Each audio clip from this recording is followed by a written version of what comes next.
aristotélicas existiam.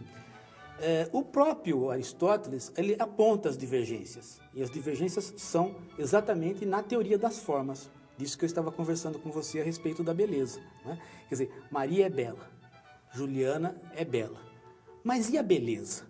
Né?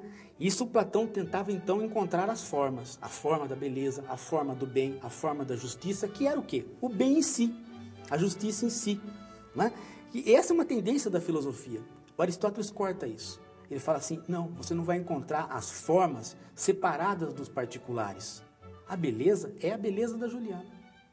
A beleza da Maria é a beleza da Maria. É aí que você encontra as propriedades, as qualidades. Quando você procurar fora delas, você não vai encontrar. Isso era uma divergência fundamental na academia e fez com que o Aristóteles procurasse fundar a sua própria escola, que foi o Liceu. Em geral, hoje em dia, quando falamos nos gregos e sobre a ideia de virtude, dizemos que eles acreditavam que a virtude está no meio. Atribuímos isso a Aristóteles. Essa ideia está correta? O problema dessa frase é o mesmo problema da frase do amor platônico, né? Ela vai perdendo o contexto quando você vê se está entendendo errado, né? A maioria das pessoas entende o seguinte, né? A virtude está no meio, então eu não sou nem de esquerda nem de direita, eu estou no meio, né? Bom, então eu não gosto de batata nem não gosto de cenoura, vou gostar de alguma... Quer dizer, as pessoas vão achando que ficar em cima do muro é ser virtuoso. Isso era a pior coisa para Aristóteles. A pessoa em cima do muro só merece uma coisa, ser derrubada do muro. Né? Quer dizer, essa é a coisa que não tem virtude absolutamente nenhuma. A virtude está no meio significa o quê? É no meio da ponderação. Por quê? Porque ele está pensando na imagem de balança. Você põe um peso aqui, põe um peso aqui. Para onde você olha? Para o meio. Né? Não é que a virtude está ali, mas ali é a mensuração para onde vai parar a balança. Então, a ideia da virtude estar no meio é a ideia de pesar os dois lados e ponderar. Por quê? Porque a virtude para Aristóteles, ela é o quê? Ela é o bem deliberar. Eu tenho que deliberar corretamente, eu tenho que decidir corretamente. Eu só vou fazer isto, não optando pelo meio, mas ponderando os lados. Pode ser que na ponderação a virtude não esteja no meio, pode ser que um peso puxe mais e você tenha que ir muito mais para a esquerda do que para a direita. Então, a ideia da virtude estar no meio não significa em cima do muro, mas significa que você vai refletir sobre, para cada caso. Aristóteles não acreditava em alma. Esta crença, de alguma forma, influenciou o pensamento ocidental? Bem, na alma, no nosso sentido moderno, muito influenciada pelo cristianismo, certamente não. Por quê? Porque alma, para o Aristóteles, na palavra grega, chama pneuma. E o que é isto? É um suspiro, é uma respiração, é uma espécie de um arzinho quente que você solta. Isso é alma. Quer dizer, a alma, para Aristóteles, é matéria. Ela é material tanto quanto o corpo. Né? Ele não tem essa divisão de corpo e alma. É como se fosse a energia. Sabe quando a pessoa está ali suspirando e de repente morre e para de suspirar? Então, a alma se foi, ou seja, o sopro da vida se foi. Né? Mas isso é físico.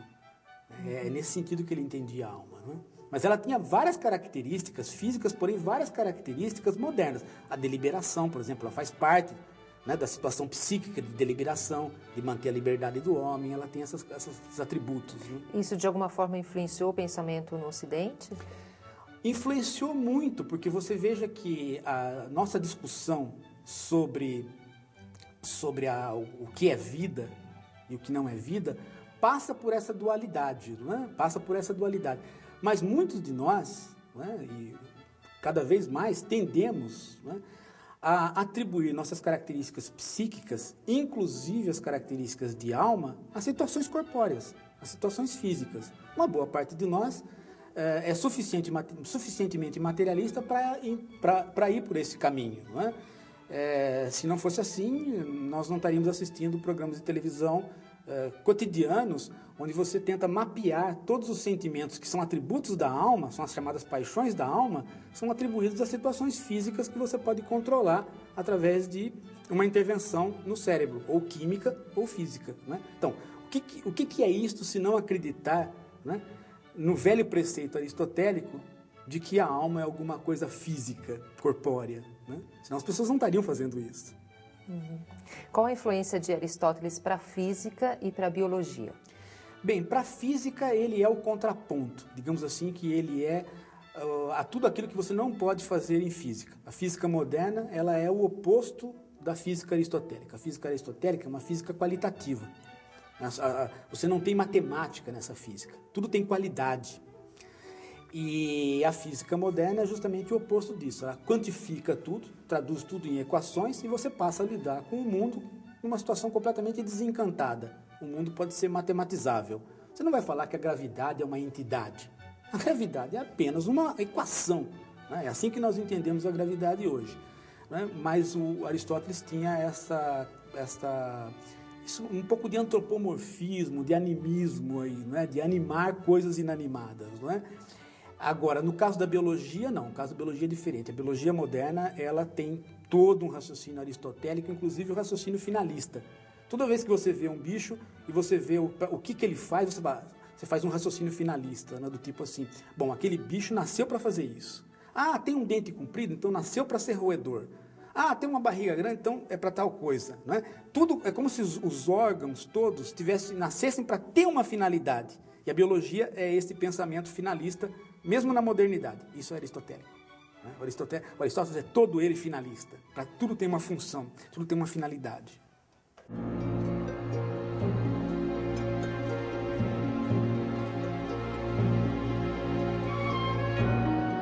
Na sua escola em Atenas, homens conviviam ao lado de mulheres e escravos. Assim, Epicuro, além de defender uma filosofia mais aberta e moderada, evitava toda e qualquer crença e prática religiosa e afirmava que o fim natural do homem é o prazer. Para ele, uma dieta feita à base de pão e água poderia ser tão prazerosa quanto as mais requintadas comidas. Da mesma maneira que o filósofo Demócrito era materialista e afirmava que o homem e todas as outras coisas eram compostos por minúsculas e indivisíveis partículas, os átomos. Pouco se sabe de sua vida pessoal e a maior parte de sua obra não foi conservada. O poeta Lucrécio, seu mais importante discípulo, tornou o epicurismo conhecido no mundo romano. Epicuro queria ser um médico da alma. O que podemos crer que ele queria curar? Bom, Juliana, ele fazia um tipo que ele poderia chamar de medicina, mas era uma medicina preventiva. Ele não queria curar, ele queria evitar que você ficasse doente da alma. Na verdade é o seguinte, né? O que nós tínhamos ali na Grécia era Atenas de um lado ensinando filosofia e Alexandria de outro ensinando medicina. E essas duas culturas conviveram e se relacionaram. Não é? Então isso fez com que alguns filósofos se entendessem como médicos. Mas médicos do quê? Médicos das paixões. E o Epicuro aí é um mestre nisso. O Sócrates também ia por aí, né? Mas o Epicuro ele se declara como um médico da alma. E qual é a medicina dele? A medicina dele é evitar que você fique doente. Depois que você ficou, aí é muito difícil. Né? E qual é a sua doença? Uma das suas doenças é a ansiedade. Você é muito preocupado, Juliana, e ele vai curar você, o Epicuro. Que jeito que ele vai fazer? Ele vai olhar para você e vai tentar descobrir o que é que provoca a sua ansiedade. Agora, o Epicuro tem uma tendência, né, a acreditar que o que provoca a ansiedade das pessoas é um convívio de competição, onde as pessoas querem ser mais que as outras por uma razão interessante, que é o quê? São os deuses. As pessoas têm medo dos deuses. Ou estão preocupadas com o após a morte. Então elas ficam ansiosas ou para ter dinheiro, para poder oferecer, fazer oferendas para os deuses, ou então ter dinheiro para comprar alguma coisa que faça com que elas, após a morte, tenham alguma segurança. Em algum nível você trabalha nesse sentido. O Epicuro diz a seguinte coisa, bom, eu vou mostrar a minha física e vou mostrar que na minha física tudo é átomo e vazio. Não tem nada após a morte. E os deuses existem, mas eles não estão preocupados com você. Porque se eu sou um deus, e eu tenho todos os poderes, por que eu vou me preocupar com um mortal, um reles mortal? Então os deuses não estão preocupados com você, e o seu corpo é físico, depois da morte não há absolutamente nada, portanto não há dor nem prazer. Então você se preocupa com o quê? Você não deve se preocupar. Então saia dessa ansiedade, se livre dessas competições da vida e vá curtir a vida. Vá ter prazer. Esta é, digamos assim, a bula, o remédio que o Epicuro te dá. Agora, o problema é o prazer. Né? O prazer não é o prazer desmedido. O prazer do Epicuro é o prazer sábio. Quando você vai beber uma água, um copo de água, você tem que beber quando está com sede. E quando tiver com sede e você beber a água, você vai beber o tanto que te satisfaz. Aí você tem o prazer sábio.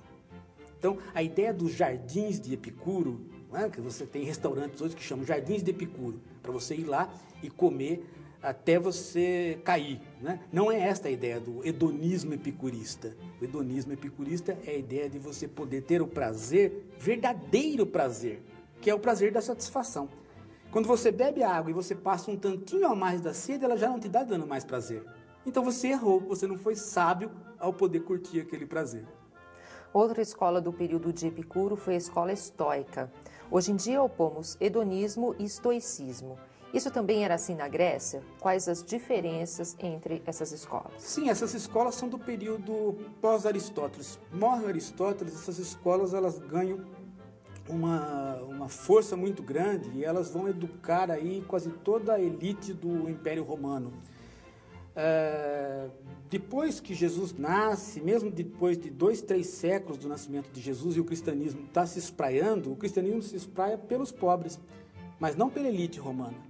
A elite romana permanece ou estoica ou epicurista. Ela é muito devotada a essas filosofias antigas, né? E o que o estoicismo fala? O estoicismo ele combate o epicurismo na ideia do prazer. O estoicismo vai dizer assim, não é a questão do prazer que vai fazer com que você seja sábio. O sábio é exatamente aquele que tem o autogoverno, o autocontrole. Né? Não é a questão de você ter o autocontrole no prazer. É a questão de você ter o autocontrole porque você sabe que o mundo é pré-determinado.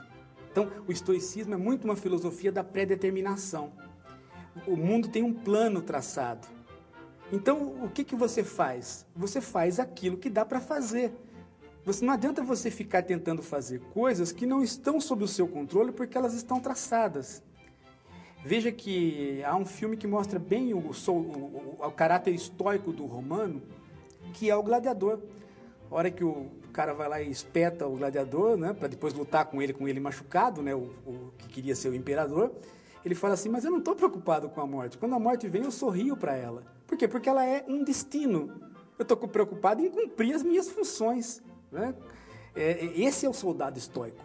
Esse é o romano típico. Né? E, obviamente, aí há uma oposição em relação ao epicurismo, né? E essa oposição caracteriza aí quase todo o conflito das elites no Império Romano, inclusive a forma de se escrever, a forma de se comportar. Você tem aí um duelo de escolas filosóficas até mais ou menos nos anos 500, quando as escolas filosóficas são de fato fechadas. Né?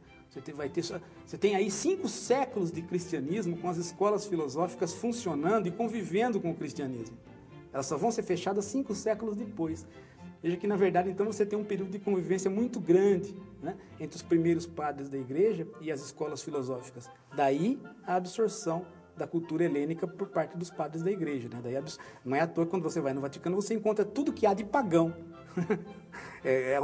Né, se torna um lugar de absorção daquela cultura, né, pelo convívio. Epicuro era ateu? Epicuro não era ateu, ele acreditava nos deuses e dizia que o problema do Epicuro não é o ateísmo. O problema do Epicuro é que os deuses são imortais. Se você é imortal, por que você vai estar preocupado com réis mortais? Não está preocupado. Né? São pessoas lá, nascem, morrem, coitadinho deles. Né? Nós estamos aqui no Olimpo, tranquilos. Né? Então, a ideia do Epicuro é a ideia de que os deuses são tão superiores que eles não vão estar preocupados com os mortais. Esta é uma ideia que o cristianismo rompe. Né? O cristianismo é uma religião do Deus ciumento. Né? Só que o primeiro mandamento é amar a Deus sobre todas as coisas. Quer dizer, é um Deus que não quer que você ame outras pessoas, a não ser Ele primeiro. Né? Isso não passa pela cabeça dos deuses gregos. Os deuses gregos, eles são muito mais independentes e têm poucos ciúmes dos mortais. A não ser as mulheres, as deusas gregas. Essas têm ciúmes porque os deuses gregos, de vez em quando, descem, né, e namoram as mortais, então elas ficam ciumentas. Mas não há essa ideia de um Deus que quer ter uma relação, né, de pai, ou de filho, ou de amizade com os mortais, como no cristianismo. Como que ele encarava a religião e a devoção? Você tem uma prática na cidade de ser devoto, então seja devoto. Cumpra lá os seus rituais com os deuses, o Epicuro dizia. Isso não vai fazer nem mais nem menos. Agora, quando você começar a se preocupar com eles, para além da prática da devoção, porque a prática da devoção é uma prática de cidadania. Não é? Você cumpre, não por conta dos deuses, mas por conta de ser cidadão. Se a cidade cultua aqueles deuses, por que você vai cultuar outros? Vai terminar como Sócrates. Então cultue aqueles deuses, é uma prática saudável, não é? Mas você não pode ficar preocupado com eles. Tentar aparecer para eles, tentar fazer um culto deles para além do necessário, porque isso vai fazer com que você se torne uma pessoa ansiosa. Aí eu não tenho mais o que fazer com você, você já está ganho pela ansiedade, você está ganho pela preocupação. Veja que isso dá para entender metaforicamente para os dias de hoje, né? Você descobrir quais são os seus deuses. Não estou falando de deuses. Quais são os seus deuses? O que é que faz com que você fique ansiosa? Os seus deuses são o quê? A comida? A bebida? Um namorado que não te quer? Tua sogra que está ruim com você? O que você elege de tão importante que se torna o seu Deus a ponto de você ficar ansiosa? Se você começar a perceber que esses seus deuses não estão tão preocupados com você, a sua ansiedade diminui. Veja que é nesse sentido que Epicuro também está falando, também num sentido metafórico. Então tem uma amplitude maior do que... e sai do contexto, inclusive, né? Serve para nós, modernos. Ô Paulo, para o Epicuro, como vimos, a felicidade residia nas coisas simples. É isso mesmo? É exatamente isso. Quer dizer, por que você vai pegar uma cenoura, né, e pôr a cenoura na geladeira e comer depois de 20 dias? Você pode pegar a cenoura ali, no pé, né, lavar a cenoura, né, lava ali no pé mesmo, como a gente fazia quando era criança, ali no interior, né, de São Paulo. Lava ali no pé, morde aquela cenoura, né? Mas morde a cenoura até que ponto? Até você perceber que você está sentindo o gosto da cenoura. A hora que a cenoura virar um pão para você ficar barrigudo, você não está mais curtindo a cenoura. Acabou a graça. Né? É mais ou menos aquela história do gostoso do sábado quando a gente era pré-adolescente. Né? O gostoso do sábado é a sexta-feira, é esperar por ela. Não é? O sábado é bom de manhã, não é? Mas depois ele vai perdendo a graça. Então, é saber até que ponto o prazer é prazer. Isso é uma sabedoria de vida. Né? Saber até que ponto o prazer é prazer. É a mesma coisa que você vai tomar um uísque bom. Né? Você não vai oferecer o uísque bom para qualquer pessoa. Por quê? Você vai dizer para ela assim, bom, aquela pessoa não sabe tomar uísque. Então, para ela, eu tenho aqui um importado entre aspas. Não é verdade? Não é? Por quê? Porque ela não é um hedonista. Ela não sabe os prazeres da vida. Ela não sabe que o prazer, na verdade, pode ser uma coisa simples, porque ele é alguma coisa sua. Você aprende. Você sabe qual é a hora que aquilo ainda está te dando prazer. Isso é um pouco a diferença entre pornografia e erotismo também, né? Porque chega uma hora que a pornografia, ela te cansa, né? Ela não te estimula mais. Enquanto que o erotismo tem sempre aquele poder de estimular. Também é isso, né? No caso do prazer. O Epicuro também dizia isso. É saber até que ponto você ainda está tendo prazer. Não é essa ideia de saber parar. Não é isso, saber parar. É saber até que ponto eu tenho prazer. E não saber parar. Tem gente que fala, não, eu vou parar antes. Não, parou antes do quê? Não, vá até o fim. O que é o fim? É a hora que eu ainda estou tendo prazer. Você chupa a jabuticaba, mas você nunca vai conseguir chupar o amarguinho do jabuticaba. Por quê? Porque você é tão educado na sua sensibilidade que você chupa até o ponto certo do doce. Quando vai entrar um amarguinho, você não sente ele porque você já parou. Olha que sabedoria, né? A ideia do Epicuro é essa.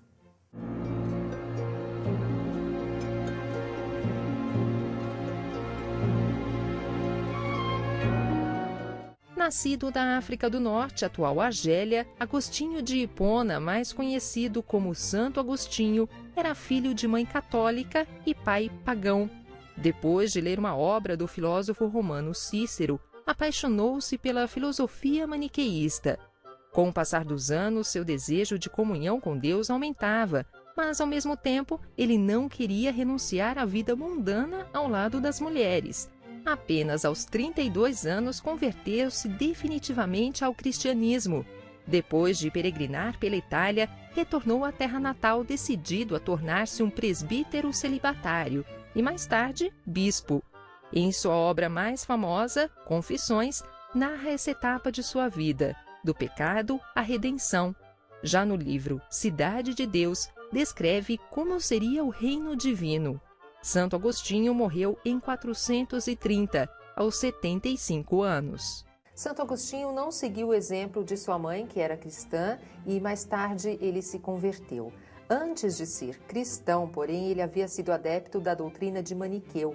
Por favor, Paulo, gostaria que você falasse um pouco sobre isso. Foi daí que Santo Agostinho se interessou por explicar o mal? O Santo Agostinho, o Agostinho, ele é meu preferido, né? Um dos filósofos que eu tenho muita simpatia. O Agostinho era o seguinte, na verdade, ele não seguiu a mãe dele até um certo ponto. A mãe dele era uma fervorosa cristã, do começo do cristianismo, ainda não tinha, a igreja nem estava organizada ainda, não tinha hierarquia na igreja, não é? E nem tinha ainda os bispos todos organizados, é o começo do cristianismo mesmo, não é? Mas o Santo Agostinho foi nomeado bispo. Mas antes dele ser nomeado bispo, ele era africano, não é? Antes dele ser nomeado bispo, ele foi um devasso, foi um garoto terrível, não é? E a mãe dele falava assim para ele: Agostinho, para com isso, meu filho, você vai acabar morrendo aí em bar, né, e com mulheres, você não pode seguir essa vida, isso não vai levar você a nada, né? E o Agostinho não dava ouvidos para a mãe dele. E um belo dia ele achou que a mãe dele tinha uma certa razão, e ele sentiu que ele tinha uma vocação religiosa parecida com a da mãe. E é interessante porque quando ele sentiu isso foi tão forte nele que ele conversou com o Deus cristão, né? Ele falou assim: olha, Deus, é o seguinte, eu percebo racionalmente que eu tenho que me converter porque parece que eu tenho a ver com isto, não é? Mas o problema é o seguinte, não hoje, tá? Deixa passar o final de semana porque eu tenho ainda alguns encontros, né? Então isso é verdade, ele conta isso nas confissões, né? E ele foi adepto no início, na juventude, dessa seita do Maniqueu. De onde veio a palavra maniqueísmo? Que era uma seita que interpretava tudo entre o jogo do bem e do mal, né? O jogo do bem e do mal, sem outras questões, né? Ele traz essas preocupações do maniqueísmo para o cristianismo, ele aprende os evangelhos, né? E aí ele vai começar a lidar com o problema do mal. Por quê? Porque o problema do mal